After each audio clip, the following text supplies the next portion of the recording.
Good evening, folks. This is Chris Gossman with Quake Live TV, and we're about to bring you yet another play day in the Intel Extreme Masters America Championships, brought to you by Electronic Sports League.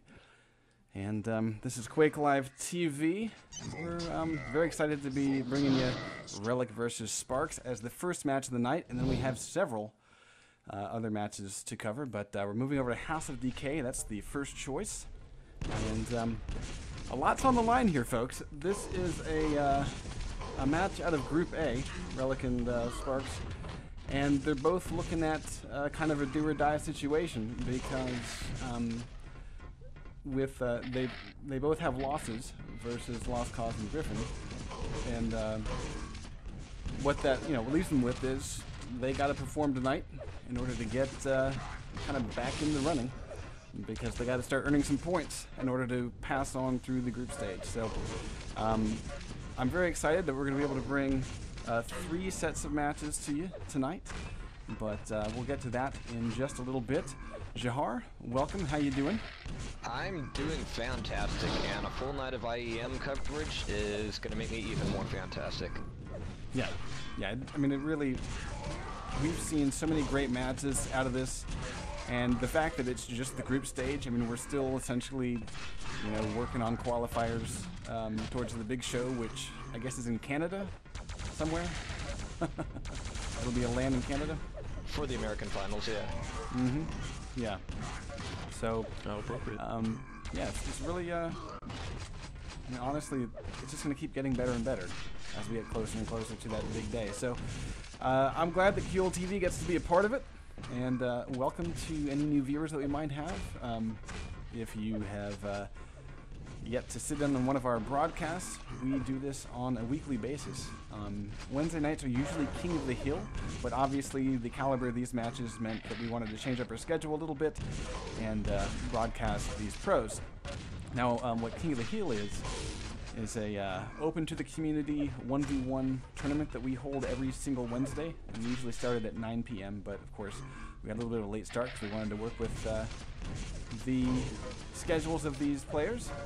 But yeah, so definitely come back and watch us and participate next week if you so choose. I think we're gonna get this thing underway.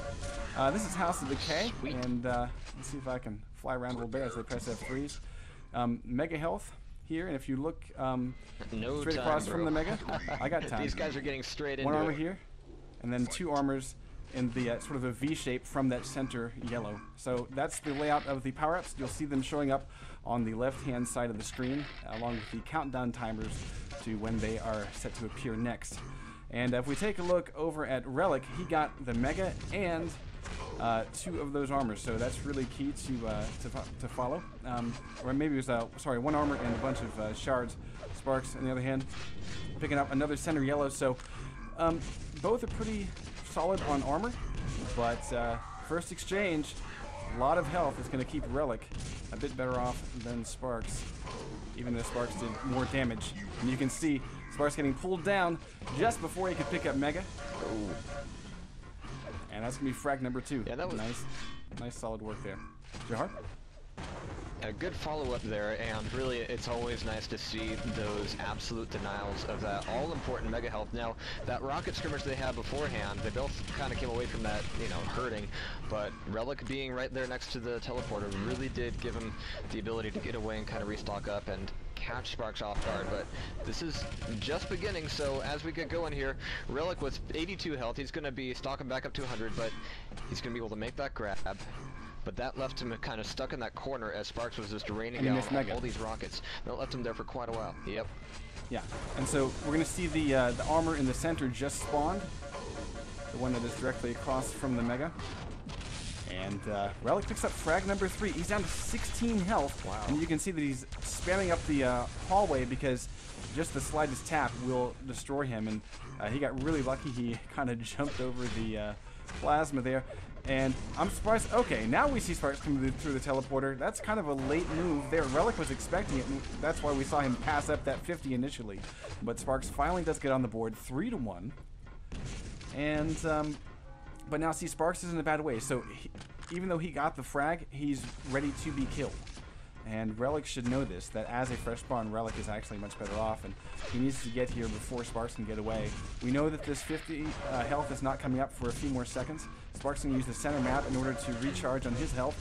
Great LG from Relic, though. Sparks now on the run, but the 50 should be up by now, and there it is. So Sparks, a little bit back in the running, and he lands a beautiful rocket on the Mega. Now, let me talk a little bit about that Mega pool. Swimming in that puddle just a little bit early. Just a second early, and that's all Sparks needed to rain down the rockets of love and take him out. So that brings it within one frag. Sparks grabbing more rockets here as he needs them. But now things are swayed back in his control a little bit. As you can see, he's got plenty of health from the Mega, and he's got plenty of armor. That doesn't leave Relic a lot to work with for the next few seconds, and that can just leave Sparks with the ability to just kind of get in a good position here and power in on this Mega. And I don't think he's going to make the same mistake Sparks did. That Relic did, yeah, he's going to be able to grab that, Yeah, and exactly. He kept that high position until Mega was pretty much actually spawning. So he didn't want to be punished for going to get it, and he didn't suffer any damage at all. So nice free, wow. And he takes that teleporter just in time, and he should win this out against Relic. Relic is going to cut away, but not quick enough. Sparks ties it up 3-3. And Relic, you know, he almost pushed in through that hallway a little bit, which was not a good idea. Now, again, he's down here in the water. Sparks is just able to rain down the rockets here and just move in. No challenge whatsoever. And actually, Relic, he needed to get away at that point, but could have stuck around a little bit longer to at least do some damage from up above, because Sparks was not going to be coming out from there.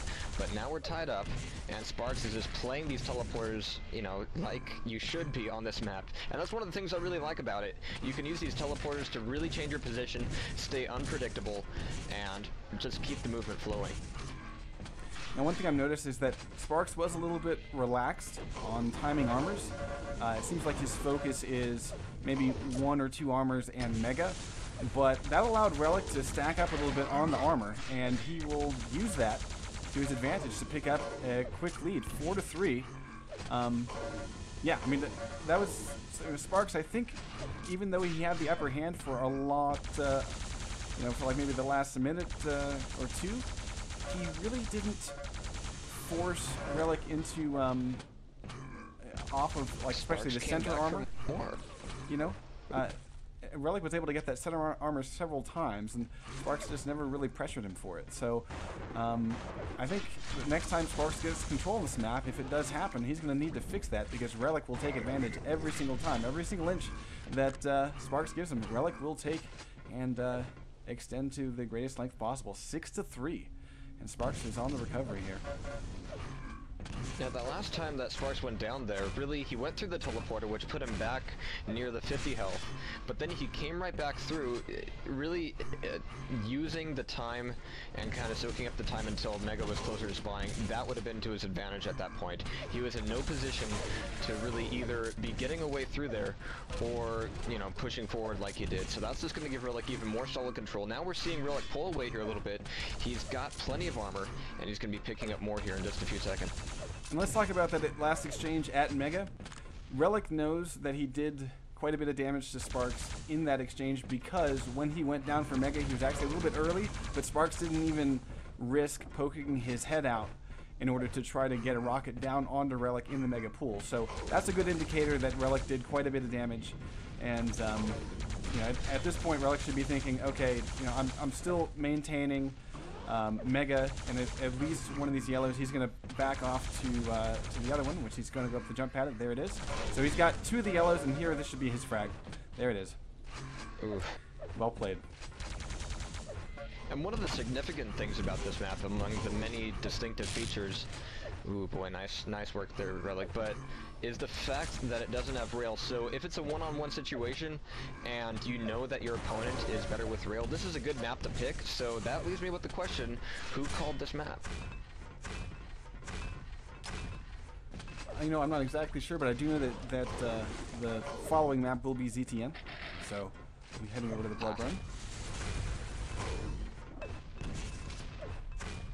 But I do believe that Furious Heights was tossed by Relic.